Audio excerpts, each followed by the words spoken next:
Kalau lawan Belanda mantap lah.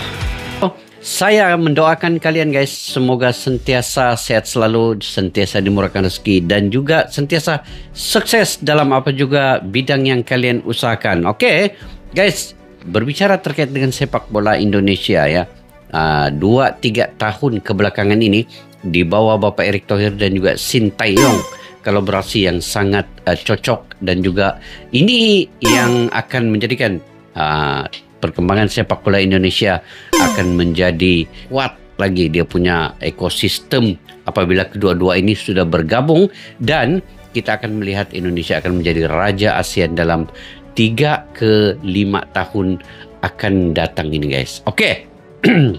Saya sangat tertarik dengan Bapak Erick Thohir ini, kinerjanya dan beberapa pembaharuan, beberapa blueprint semenjak dia menjadi ketum ini ya, di awal tahun. Sekarang ini baru masuk bulan yang ke-8.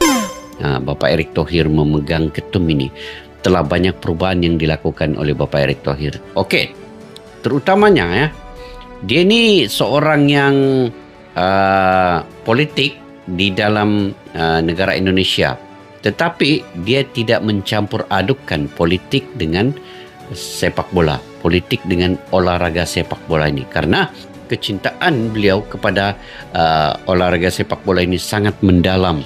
Jadi Bapak Erick Thohir ini sanggup untuk melakukan apa saja, pengorbanan daripada segi tenaga, uang ringgit dan sebagainya. Saya ingat lagi dulu guys, waktu beliau mula-mula menjabat sebagai ketum ini ya, apa kata-katanya? Saya ingat kata-katanya ini.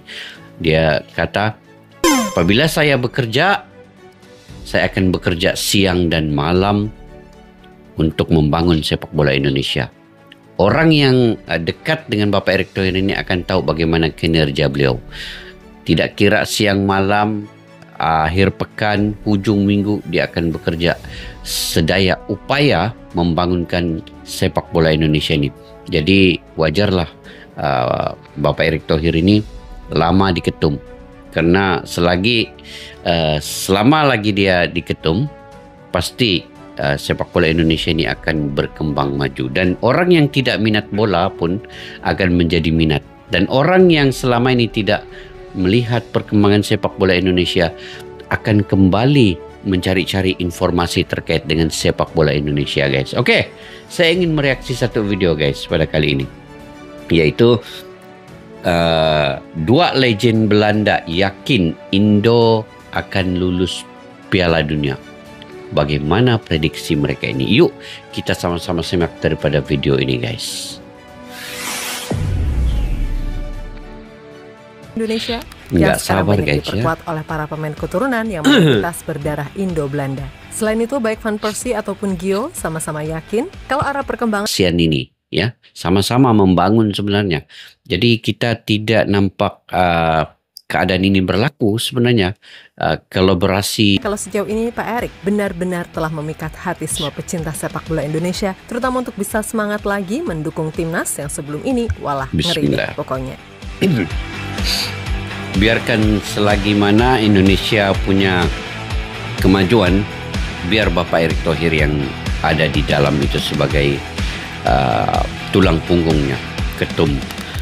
Setelah berhasil membuat publik jatuh cinta, Erick Thohir baru-baru ini kembali melakukan sebuah hal yang dirasa akan jadi sesuatu yang menakjubkan, di mana beliau baru saja bertemu secara langsung dengan Duta Besar Kerajaan Belanda. Sementara itu, kabar soal pertemuan Erick Thohir dan Lambert Bruins pada akhirnya juga sampai ke media Belanda, yang mana pastinya banyak juga yang cukup menantikan laga ini, karena bagaimanapun sekarang timnas Indonesia banyak diperkuat oleh pemain berdarah Indo-Belanda. Dan salah satu pemain yang mungkin cukup antusias adalah Tijani Reinders. Di mana Reinders selain pemain sementara Indonesia itu nih. 2 legenda timnas Belanda, Robin van Persie Robin dan Giovanni van Persie. Frank Bronkhorst, kabarnya merasa tak sabar menantikan laga ini bisa terrealisasi. Sebab bagaimanapun, ini akan jadi pertandingan yang sangat menarik karena pastinya timnas Indonesia pasti udah jauh lebih kuat ketimbang 2013 lalu. Karena bagaimanapun sekarang juga diisi oleh banyak sekali pemain berdarah Indo-Belanda. Ya, kalau orang sini menyebutnya timnas cabang versus timnas pusat gitulah. Nah, menurut Van Persie, sebagaimana dilansir dari TV One News,